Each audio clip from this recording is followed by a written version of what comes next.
Every year, the tech industry picks a new funeral to attend. Java's funeral, C++'s funeral, Python's funeral before it somehow became the default language of the hottest field in tech. These eulogies get written, the tweets get posted, the conference talks get scheduled, and then nothing actually dies. The so-called legacy stuff just keeps running the world while everyone argues about what's supposed to replace it. Not that new languages are a scam. Not that you should write everything in COBOL and call it a day. The real issue is this reflex the industry has developed, where the moment something new drops, the old thing immediately becomes a punchline. And that reflex is making devs worse at their jobs. To understand why this is wrong, we need to know about what battle-tested actually means, because it gets thrown around a lot without people stopping to think about what it implies. C++, for example, is inside your car right now. Your ABS braking system, your engine control unit, your infotainment. None is a legacy holdover nobody got around to replacing, but because it's the right tool for software that cannot afford to fail at 80 miles an hour. Java processes a significant portion of global financial transactions every single day. Python became the default language of AI and data science, the two fields that have dominated every tech conversation for the past 4 years. These languages didn't get there because of marketing. They got there because they were put through conditions that most new languages and frameworks have never seen and probably won't see for a decade. A new runtime has never survived a Black Friday. Java has survived a million of them. Then there's the ecosystem. Stack Overflow threads on Java go back 15 years. Spring Boot's documentation is more thorough than most frameworks' entire communities. The library coverage, the tooling, the IDE support, the number of people who have already hit your exact problem and written about it. When you're working in something that launched 2 years ago, you might be the person writing that Stack Overflow post.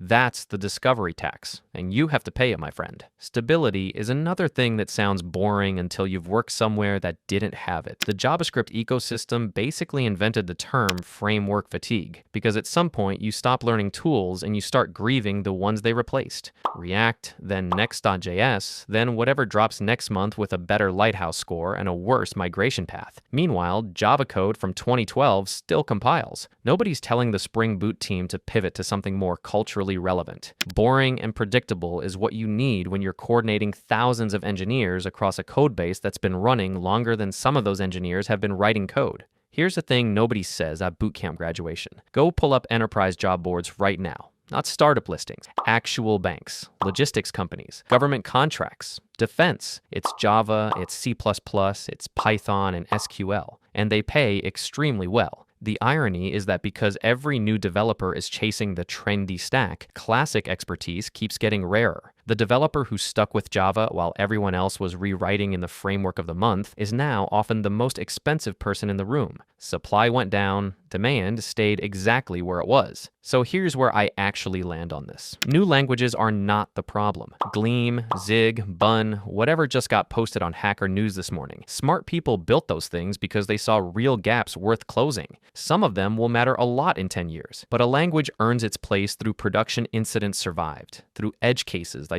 documented, through a community large enough that someone already asked your question and got 3 different answers. That takes time. The classics haven't. The newcomers don't yet. And that's not a criticism, it's just where they are right now. Don't run.